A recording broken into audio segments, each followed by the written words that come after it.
Comment maîtriser sa réalité en 7 étapes? C'est ce que nous allons voir dans cette vidéo aujourd'hui.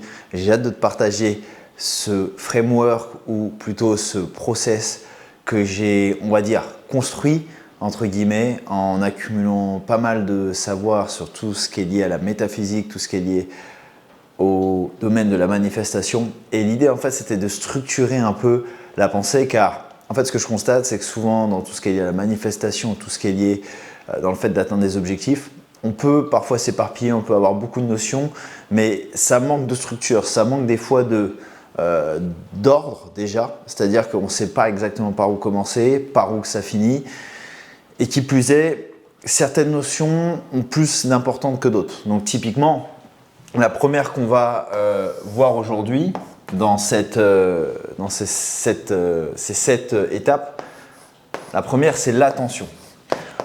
En fait, c'est le premier maillon de la chaîne. Donc, l'attention, sans maîtrise de ton attention, tu ne sais pas où tu vas mettre ton énergie mentale, tu ne sais pas où tu vas concentrer en fait ta conscience. Et donc, si tu ne maîtrises pas vraiment cette partie-là, tout ce qui va suivre est entre guillemets sans intérêt et ne mènera à rien. Sans maîtrise de ton attention, tu ne peux aller nulle part. J'aime bien dire des fois, fais attention à ton attention, car en fait, l'attention, tu payes avec. Ton attention, c'est ta monnaie d'échange la plus précieuse. L'univers retient là où tu concentres le plus ton attention. C'est aussi simple que ça. Et on dit, où ton attention va, ton énergie ira. Where your attention goes, your energy flows. Bien sûr, avant, comment dirais-je, que tu sois, on va dire, en train de te dire, ok, où est-ce que je vais mettre mon attention?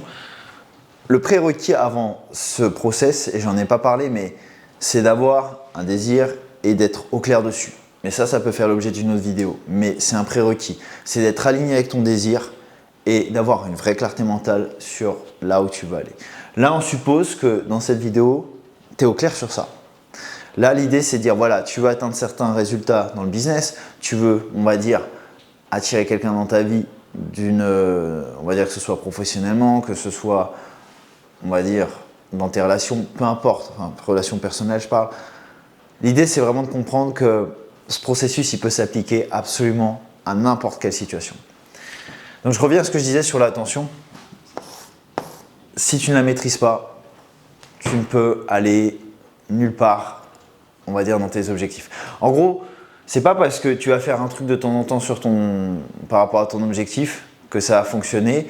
Parce que si ton attention elle est continuellement dispatchée sur plusieurs sujets, en fait, vibratoirement parlant, l'univers va pas retenir, ou l'univers ou le champ quantique, si tu préfères, va pas retenir juste là où tu as mis un petit peu ton attention. Il va retenir là où tu as vraiment le plus concentré ton énergie, qu'elle soit mentale, émotionnelle, voilà, et bien sûr avec tes actions qui suivent. Donc, c'est le premier maillon de la chaîne. Le deuxième maillon, c'est l'imagination. En fait, l'imagination, non pas au sens comme parfois on peut l'entendre ou comme on nous l'a, on va dire, un peu imbriqué dans nos cerveaux quand on était plus jeune. L'imagination, c'est l'art de la création. Ce que tu imagines, tu crées. Évidemment, tout ce que tu imagines dans ta tête ne va pas se créer instantanément, mais c'est le point de départ. Si tu es capable d'imaginer quelque chose, alors tu peux le concevoir dans ta réalité. Évidemment, ça va demander d'autres prérequis, mais d'autres conditions pour que ça se manifeste, mais sans maîtrise de ton imagination. En fait, c'est un peu comme si quand tu retires ton imagination de ton vocabulaire, c'est un peu si tu perdais ton âme d'enfant et surtout ta pureté, parce que tout est esprit. Dans la philosophie hermétique, on dit de whole is mind, le tout est esprit et tout est esprit. Donc, tout est une création d'abord mentale. Tout est une création de l'esprit, qu'il soit fini quand c'est un humain entre guillemets qui l'a créé, ou infini quand on parle de la source. Du coup, sans imagination, tu te prives d'un de tes plus grands leviers. Et d'ailleurs, point à part, le cerveau ou l'esprit ne fait pas la différence entre l'imagination et la réalité. Donc, tout ce que tu commences à concevoir dans ton esprit, c'est la graine de la création. Une fois que tu es capable de maîtriser ton attention et de cultiver ton imagination, la troisième chose, c'est l'émotion. Sans émotion, tes pensées, ton imagination seront vaines. Pourquoi? L'émotion va supercharger, va amplifier ce que tu imagines. Et la preuve, c'est que, en fait, plus tu vas penser à quelque chose fort, avec un ressenti très très fort, comme si c'était déjà vrai, plus tu vas avoir une capacité à l'attirer à toi. Maintenant, c'est pas parce que tu le fais une fois ou deux fois que ça va se manifester instantanément. C'est pas ce que je dis. Mais si tu es capable de ressentir ce que tu désires mentalement, donc avec l'imagination, concentrer ton attention ensuite dans tes actions, et on va venir sur cette partie-là qui vient après, en fait, tu vas avoir une je dirais comme une forme de surpuissance ou de supercharge sur ce que tu désires. Parce que sans émotion, en fait, ce sont des pensées vaines. C'est comme les personnes qui vont répéter sans quelque part conviction, et c'est le quatrième point d'ailleurs, sans conviction des affirmations. Ça ne va jamais se manifester. Et ça vient compléter du coup mon quatrième point, c'est que cette conviction arrive uniquement quand elle est chargée, on va dire, d'émotion. Et quand je parle d'émotion, c'est pas nécessairement être dans une euphorie complètement démesurée ou aller danser sur les toits ou je sais pas, faire un truc où tu es complètement devenu foufou. Faut de la folie, bien sûr, faut pas rester dans le sérieux, mais la clé, c'est que tu sois émotionnellement chargé à l'intérieur de toi-même. Sans ça, ça vaut pas grand-chose. De toute façon, nous, on est là pour expérimenter, on va dire, des situations, des expériences, mais élever notre conscience, mais toujours à travers un certain prisme émotionnel. Tout ce que tu désires, tout ce que tu souhaites atteindre dans ta vie, ça n'est rien d'autre, quelque part, qu'une forme de voyage émotionnel. Quand tu veux plus d'argent, c'est ce feeling de liberté, ce feeling de sécurité, ce feeling d'avoir le choix. Et peut-être que c'en est même d'autres pour toi. Peut-être que tu souhaites expérimenter encore d'autres émotions entre guillemets. Dans l'amour, c'est la même chose. La santé, c'est se sentir en forme. Et c'est toujours un feeling qu'on cherche à cultiver. Et c'est ce feeling qu'on est capable, déjà en nous-mêmes, à travers notre imagination, on peut supercharger celle-ci par l'émotion. Donc, sans ça, on ne peut pas avoir vraie conviction. La conviction, c'est émotionnellement certain qu'on est, on va dire, dans notre chemin pour la réalité qu'on désire ou pour l'objectif que l'on souhaite atteindre. Cette conviction, c'est hyper important. Et d'ailleurs, point à part, il y a des gens qui ne vont jamais s'intéresser à tout ce qui est manifestation ou tout ce qui est, on va dire, métaphysique, qui pourtant vont avoir une capacité à matérialiser leurs désirs très très rapidement. Pourquoi? Parce qu'ils ont une conviction en béton. Et donc, attention des fois aux convictions trop fortes, parce que avoir une conviction super forte, ça ne veut pas dire ne pas être humble et ne pas être en capacité de se remettre en question. Primordial. C'est un sujet à part, mais on doit être convaincu dans ce qu'on fait, mais être prêt à se remettre en question quand les faits nous le suggèrent. Ensuite, cinquième point, perception. Alors celui-là, j'ai fait une vidéo dessus. Cet aspect-là, il est primordial parce que la façon dont tu vas voir le monde, la façon dont tu vas voir les événements, la façon dont tu vas voir la vie va quelque part dicter la façon dont ta capacité à passer d'une identité 1 à une identité 2.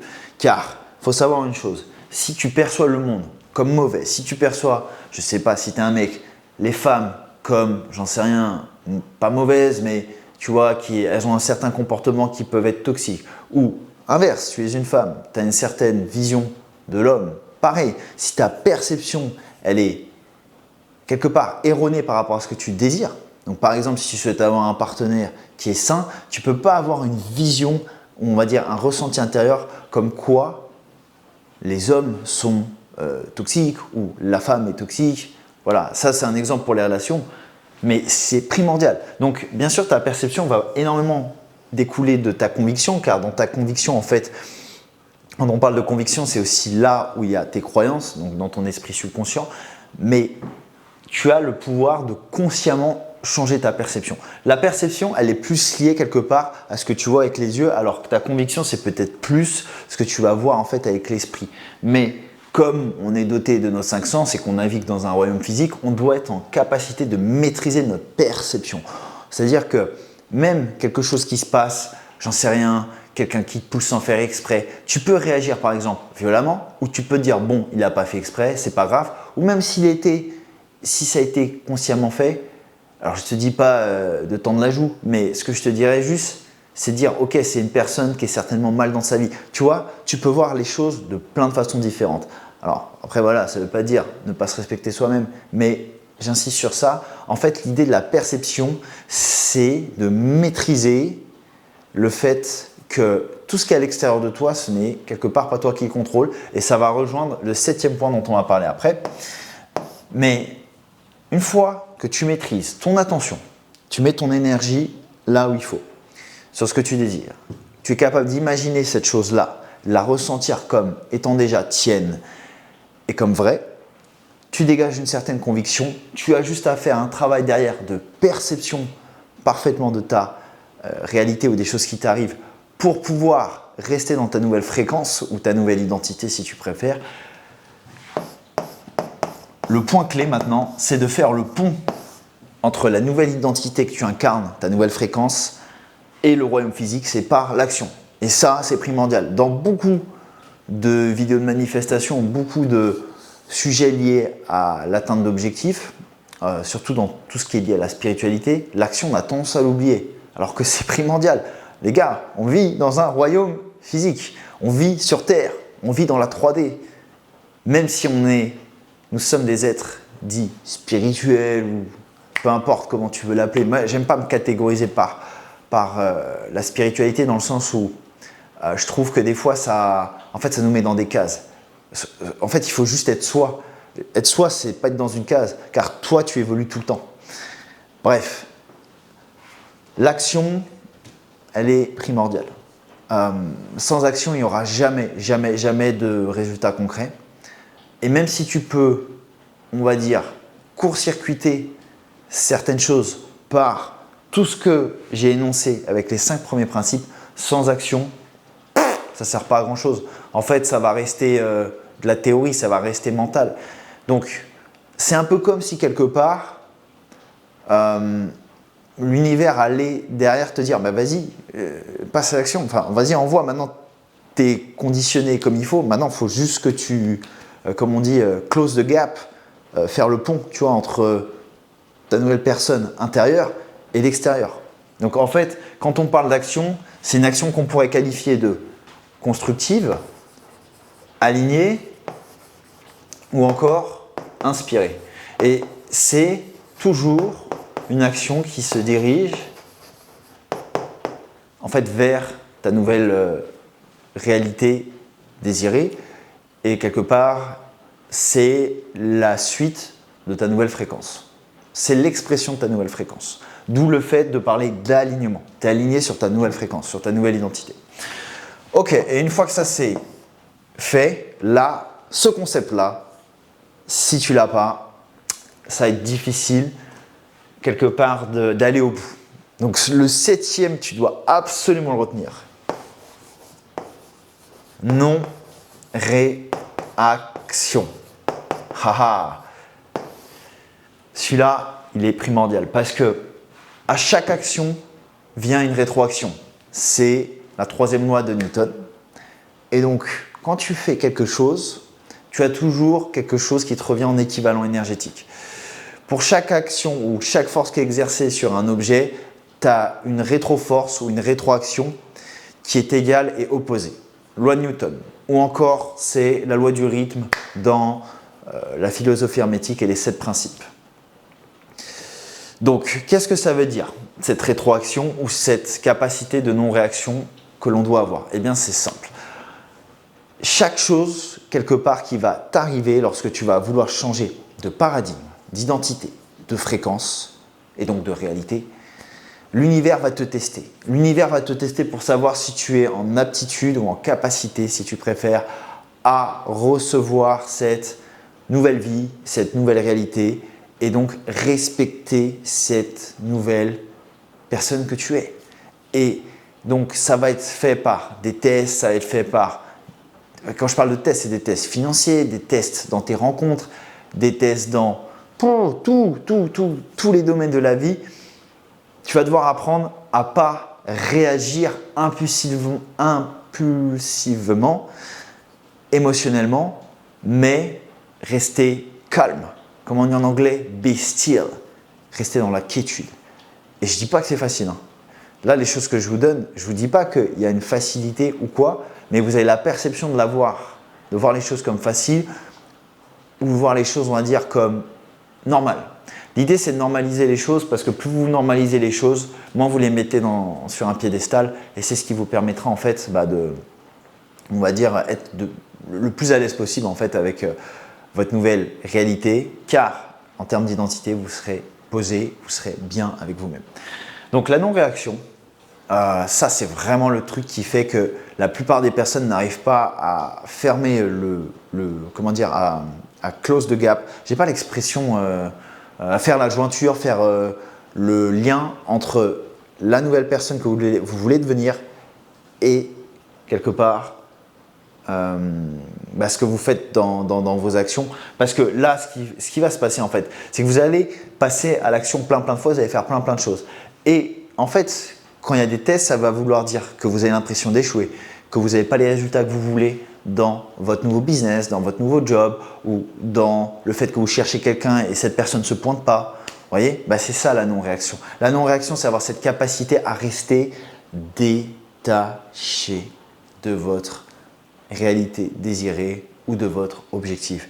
Plus vous resterez détaché dans ce qu'on appelle la non-réaction et plus en fait l'univers pourra vous amener et donc vibratoirement les choses vont commencer à changer autour de vous pour qu'il y ait des circonstances, des personnes, des situations qui s'alignent en fait avec ce que vous avez demandé. Car tout ce que tu demandes, en fait, l'univers l'entend. Mais l'univers va entendre ce que tu demandes seulement si tu supercharges, encore une fois, ce que tu désires avec ton imagination et avec un feeling puissant ou une émotion si tu préfères, ce qui créera une certaine conviction dans ton esprit subconscient. Donc derrière, ta perception du monde devra être alignée avec ce que tu as demandé, en tout cas alignée avec l'identité de la personne qui désire ce que tu as demandé. Donc voilà, derrière, ta non-réaction, c'est la clé pour que tu puisses finaliser la boucle. Et en fait, cette boucle-là, plus tu vas la répéter et plus tu vas pouvoir t'approcher de ton objectif. C'est impossible, avec ce que je t'ai donné là, si tu as un objectif et que tu respectes tout ça, c'est impossible que tu n'atteignes pas ce que tu veux. Mais impossible. Parce que là, il y a tout. Ton attention, c'est la base de tout. Si tu maîtrises ton attention, tu as déjà fait 80% du travail pour moi quasiment. Voire 70, peut-être pas 80, peut-être 70%. Mais sans ça, c'est mort.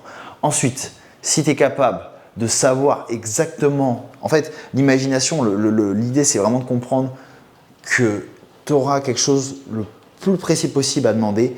Et ça, l'univers, il va l'enregistrer. Encore une fois, ton cerveau ne fait pas la différence entre ce que tu imagines et la réalité. Tu le supercharges.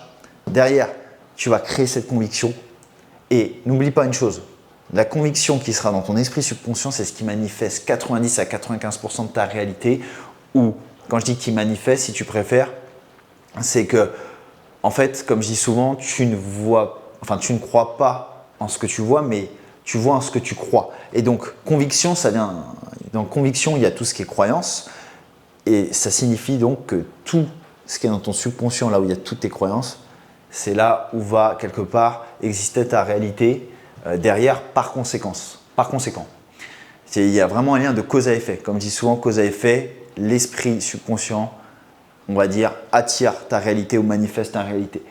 Ta perception, encore une fois, on en a déjà parlé, tes actions qui vont être alignées. Si tu as tout ça, tu ne peux pas en fait le problème vient pas, si tu n'arrives pas à atteindre ce que tu veux, le problème ne vient pas, on va dire, quelque part de cette chaîne-là, mais vient peut-être d'une problématique dans ce que tu désires, d'un manque de clarté mentale. C'est peut-être là que ton problème réside. Mais si tu respectes ça et que tu es aligné avec ce que tu veux atteindre dans ta vie et que tu es clair, enfin tu es au clair dessus, tu ne peux pas échouer ou tu ne peux pas ne pas l'atteindre. Voilà. Il y a un truc que je voulais aussi préciser, en fait, c'est que ça fera peut-être l'objet d'une deuxième vidéo. Je pense que je vais faire une deuxième partie pour cette vidéo. Ça va être de comment cultiver chacun de ces points et on va utiliser un concept que j'avais vu avec un de mes clients. Donc, je vous propose de voir ça dans une deuxième vidéo et je pense que vous allez aimer parce qu'en fait, on va voir ce que font 95% des personnes pour chacun de ces sujets et ce que font, on va dire, les 5% qui réussissent. On peut même parler des 1% si on va être un peu plus ambitieux et peut-être même des 0,1, qui sait. Ok, on se retrouve pour la suite de cette vidéo car il y a beaucoup à dire sur ces choses-là. Je pense que je vous ai déjà donné les bases, mais vraiment, si vous avez ces concepts-là, et sincèrement, c'est des mois et des mois et des mois et des mois de travail, là, ce que je vous partage, c'est des mois de lecture, c'est des mois de recherche, c'est je ne sais pas combien de centaines, enfin même de milliers d'heures. Donc, utilisez-le, gardez ça à l'esprit.